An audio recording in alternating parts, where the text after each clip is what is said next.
Hello, अस्सलाम वालेकुम। मैं प्रोफेसर शमीम अहमद अपने यूट्यूब चैनल पर आप लोगों से मुखातिब हूँ। आज की बात में मैं बात करूँगा जो कल रिज़ल्ट्स आए हैं 5 स्टेट्स के असेंबली इलेक्शंस के, उसके बारे में। हालांकि ये पहले से एक्सपेक्टेड था। जिस तरह से रूलिंग पार्टी डिफरेंट एजेंसीज की मदद ले रही है, election commission has become part of the ruling party, एक उनका खेल में शामिल है कि रिजल्ट जो आए हैं वो ख़ास तौर से बंगाल का वैसे ही आएगा। फिर भी बहुत से लोगों के एक्सपेक्टेशंस थे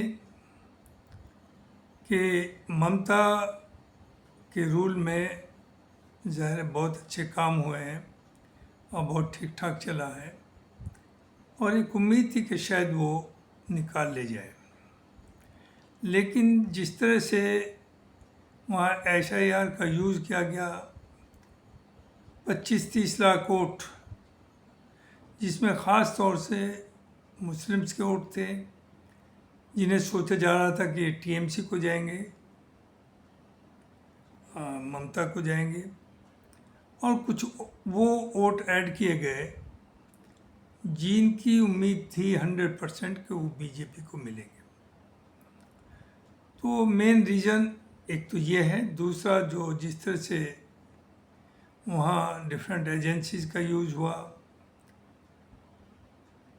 दुनिया भर की सिक्योरिटी फोर्स ला करके लोगों को इलेक्शन के दौरान टेरराइज किया गया, लाखों लोगों को ट्रेन और बसों से डिफरेंट प्लेसेस से ला करके उनसे वोट डलवाए गए। तो ये जो इलेक्शन हुआ वो फेयर नहीं था, मैं ये समझता हूँ। या ये कहिए कि ये लेवल फील्ड नहीं थी दोनों के लिए। दूसरी तरफ अब आप आइए कि ममता जो है वो इंडिया ब्लॉक का एक हिस्सा थी। कांग्रेस ने सभी सीट्स के ऊपर, जितनी भी सीट्स थी, अपने कैंडिडेट्स खड़े किए, और ज़ाहिर लेफ्ट वालों ने भी काफ़ी कैंडिडेट्स खड़े किया। नो डाउट साथ में ओवैसी साहब भी आ गए, और ओवैसी साहब ने सिर्फ 10 सीट्स के ऊपर अपने कैंडिडेट खड़े किए। तो लगता ऐसा है कि एक तरफ तो BJP ये सोच के इलेक्शन लड़ रही थी कि ममता को उसे हरा करके अपने को जीतना है, और जहाँ तक कांग्रेस, ज़ाहिर the biggest party of India गठबंधन या लेफ्ट, कांग्रेस खास तौर से ये सोच करके इलेक्शन लड़ रही थी कि ममता को कैसे हराया जाए। और देखिए, ये याद रखिए कि दोनों नेशनल पार्टी, कांग्रेस हो या BJP, उनका एक कॉमन एजेंडा ये ज़रूर है कि रीजनल पार्टीज़ को कैसे ख़त्म किया जाए। रीजनल पार्टीज ख़त्म होंगी तो वो ज़्यादा स्ट्रॉन्ग होंगे, तो ये उनकी सोच है। लेकिन साथ साथ में ऐसा नहीं है, जो रीजनल पार्टीज हैं उनकी भी ये सोच है कि कांग्रेस स्ट्रॉन्ग ना हो, भले ही BJP आ जाए लेकिन कांग्रेस ना आए। ये बिटर ट्रूथ है। एनी हाउ, ये सब हुआ। जो मैंने उससे पहले एक पोस्ट लिखी थी रात को 2 बजे, 4 तारीख को, कि कुछ घंटे में काउंटिंग शुरू होने वाली है, and it will be A turning point for the politics of India. अगर TMC जीतती, ममता जीतती, तो भी एक टर्निंग पॉइंट था।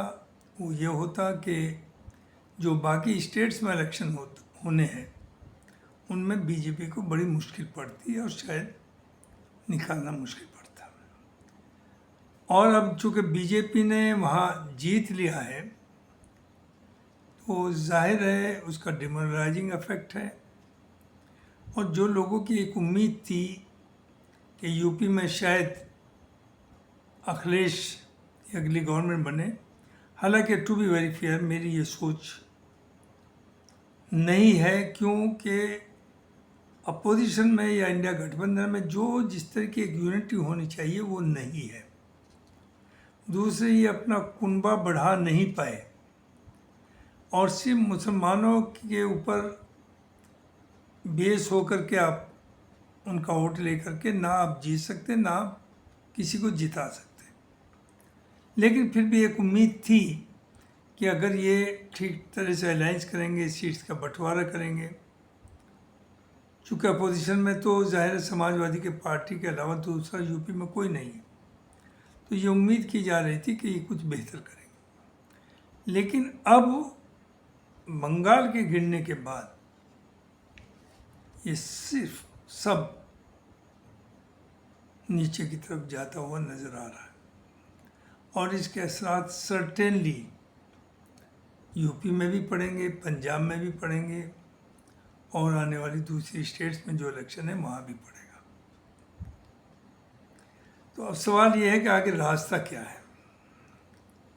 देखिए, तमिलनाडु में था, वैसे तो चेंजेस, बहुत मेजर चेंजेस आई हैं इस बार, कि तमिलनाडु में जो 10 साल से डीएमके की गवर्नमेंट चल रही थी, वहाँ एक नई पार्टी, एक फिल्म एक्टर की पार्टी उसने खड़ी करी और जो वो खुद भी नहीं सोच रहा था, वो सोचता था कि शायद 50-60 सीट हमारी आ जाए। उन्हें चाहिए थी 117, तो 107 सीट आ गई। 10 सीट्स की कमी है, 10-11 सीट और चाहिए। वो उम्मीद है, चूँकि वहाँ एक चीज़ कंसोलिंग ज़रूर है कि हमेशा उसका ये कहना रहा कि मैं बीजेपी से कभी अलायंस नहीं करूँगा, मैं सेकुलर फोर्सेस के साथ हूँ। तो चूँकि उधर तो कांग्रेस का डीएमके से भी अलायंस है, जो कि बुरी तरह से हारी है एक तरह से, लेकिन हो सकता है डीएमके को ये कन्विंस कर लें कि ये बेहतर है कि गवर्नमेंट जो वहाँ बने वो कांग्रेस की सपोर्ट से बने और बाकी दूसरी जो छोटी छोटी पार्टीज अगर आ जाएंगी तो उनके 118 हो जाएंगे और वो गवर्नमेंट बना लेंगे। But it seem to be safe, not in the hands of communal elements. वो एक सेकुलर है, यानी डीएमके भी सेकुलर थी, डीएमके को जो रिप्लेस कर रहे हैं वो भी शायद सेकुलर उससे। अब आइए केरला के ऊपर, कांग्रेस में भी वेरी हैप्पी और सेटिस्फाइड। तो कांग्रेस को तो सर्टेनली वहाँ गेन हुआ कि 10 साल से एलडीएफ यानी कम्युनिस्ट लेफ्ट पार्टीज की गवर्नमेंट थी और इस वक्त यूडीएफ यूनाइटेड डेमोक्रेटिक फ्रंट के आगे, जो कि लेड बाय कांग्रेस, और उसमें इंडियन मुस्लिम लीग भी उसका हिस्सा है, ये याद रखिए। They have come in power and they have done very well. लेकिन जहाँ तक सेकुलरिस्ट की बात है, उनके ऊपर इससे कोई बहुत बड़ा असर नहीं हुआ, ना पड़ेगा, चूँकि एलडीएफ भी एक सेकुलर पार्टी थी, उसमें वो कम्युनिस्टों की हुकूमत थी, और ये जो यूडीएफ बनी है ये कांग्रेस लेड पार्टी है, ये भी एक सेकुलर है। तो जो सेकुलरिस्ट हैं हिंदुस्तान में या उस स्टेट में, उनके लिए कोई बहुत बड़ा चेंज नहीं है। हाँ, कांग्रेस के लिए एक ज़रूर गेन है। आसाम में आपने देखा जो हुआ, कि आसाम में आपने पॉलिटिक्स की थी, वहाँ 22 जिलों में तकरीबन 12 जिलों में मुस्लिम मेजॉरिटी है और ये 36-37% तो ऑफिशियल वेबसाइट पे देखिए मुस्लिम्स की परसेंटेज है, but actually it is around 40%। वहाँ पर एक अमर्ज हुआ मुस्लिम लीडरशिप, जो कि बेहद सॉफ्ट स्पोकन है, बहुत कम बोलते हैं, बहुत ईमानदार हैं, साफ़ सुथरी छवि के। वो है हाजी अजमल कासमी। कांग्रेस ने एक पिछले इलेक्शन में अलायंस किया और बाद में कहा कि नहीं, इनके साथ जाने से हमें बहुत बड़ा नुकसान हुआ है। और वो कब कहा, उसमें बाय एंड लार्ज मुस्लिम जो लीडर्स थे कांग्रेस के, उन्होंने इस तरह कन्विंस किया कांग्रेस हाईकमांड को कि इससे हमारा नुकसान हुआ। एक्चुअल में बात ये है कि उन्हें ये ख़तरा था कि अगर अजमल की पार्टी स्ट्रांग होती है तो उनकी दुकानें दलाली की बंद हो जाएंगी। अब क्या हुआ, आपने देख लिया रिजल्ट कि सिर्फ 22 सीट आई हैं कांग्रेस की, ओनली 22, और बंगाल में 2 आई हैं। तो आप एक तरफ तो बंगाल में पूरा मुसलमान दलाल जो है वो हंगामा कर रहा है कि साहब ओवैसी ने हरा दिया, ओवैसी की वजह से आ रही। अरे कमबख्ता, ओवैसी ने तो सिर्फ 10 लोगों को खड़ा किया, कांग्रेस ने तो वहाँ 234 के ऊपर, 230 जितनी भी सीट्स थी सभी के ऊपर कैंडिडेट्स खड़े किए। तो क्या ममता को कांग्रेस ने नहीं हराया? क्या लेफ्ट वालों ने नहीं हराया? सारा इल्ज़ाम उसी के ऊपर, ओवैसी के ऊपर। ओवैसी ने तो सिर्फ 10 सीट पे किया। हाँ, जो हुमायूं है, सब जानते थे कि बीजेपी का एजेंट है, सब जानते थे ये ममता के साथ भी रहा है। और जो मस्जिद का उसने शुरुआत की थी कि वहाँ मैं बाबरी मस्जिद, it was a big fraud.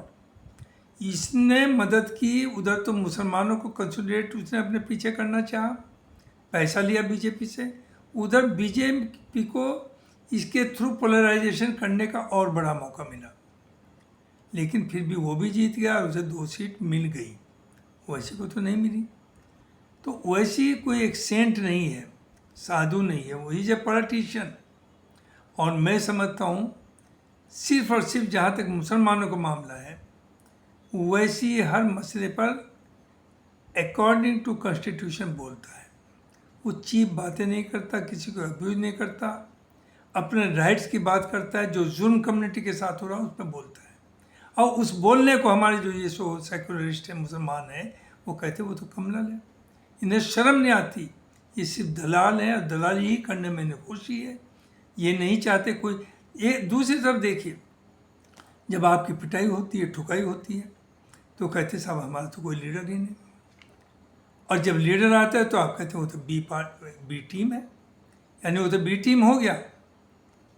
B team तो ये समझिए सब हैं। आप लोगों को जहाँ मौका मिलेगा आप वहाँ चले जाते हैं, क्योंकि आप इंडिविजुअली अपने बारे में सोचते हैं, आप कम्युनिटी के बारे में सोचते नहीं। दूसरी चीज़ जो मैं बार बार पहले कहा कि मुसलमान की इस वक्त इंडियन पॉलिटिक्स में कोई हैसियत है ही नहीं, you have become a untouchable. तो इसलिए आप ये ना समझें कि आपकी बहुत इम्पोर्टेंस है, आपको लोग बहुत पसंद करते हैं और आप किसी को जिता सकते हैं, आपकी मजबूरी का फ़ायदा उठा रहे हैं। मेरी सिर्फ अपील ये है कि आप मौलाना महमूद मदनी जैसे घटिया लोगों की, जो कि आपके दीनी रहबर भी बनना चाहते हैं, पॉलिटिकल रहबर भी बनना चाहते हैं, और जो हर पार्टी के दरवाजे पर जा कर के माथा टेकते हैं कि उन्हें राज्यसभा भेज दें, जो फतवा इशू करते हैं कि ओवैसी को या हाजी अजमल को वोट ना दें, नहीं दिया ना, चलिए उनकी तो आ गई 2 सीट, उनकी एक भी नहीं आई। अब हम देखते हैं कि आपको क्या बीजेपी राज्यसभा में भेजेगी। तो ये basically in the name of religion, ये मौलाना कहलाने के काबिल ही नहीं, ना इन्हें मौलाना इनके साथ लगाना चाहिए।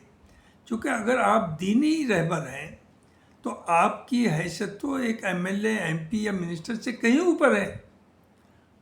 आपके सब आकर के पैर छुएंगे, आपसे राय लेंगे और हर पार्टी आपके दरवाजे पाएगी। लेकिन अफसोस ये कि आप दीनी रहबर हो करके भी हर पार्टी के दरवाजे पर जाके माथा टेकते हैं कि आपको राज्यसभा भेज दें। तो शर्म करनी चाहिए। और आप कहते हैं मुस्लिम, हम किसी मुस्लिम पार्टी को सपोर्ट नहीं करेंगे, हम सेकुलर हैं। आपका सेकुलर से क्या मतलब है? हिंदुस्तान में कोई सेकुलर नहीं है, ना कोई कम्युनल है। तो आगे देखिए हालात, यूपी का 2-4 दिन से 2027 की सब पार्टी तैयारी करेंगी और आप देखेंगे जो टैक्टिक्स वेस्ट बंगाल में यूज हुई हैं, आपको बुरी तरह से टारगेट किया जाएगा मुसलमान को, और मुसलमान रिएक्ट करेगा तो उसे मारा जाएगा। तो इसलिए आप किसी भी पार्टी के लिए, चाहे समाजवादी हो, चाहे बीएसपी हो या कांग्रेस हो, आगे आके खड़े ना हो। हाँ, सपोर्ट करिए जिसे आप बेहतर समझते हैं, उस बेहतरी में भी किसी एक पार्टी के आप ब्लाइंड फॉलोअर ना बने। जो अच्छा कैंडिडेट है उसे सपोर्ट करिए।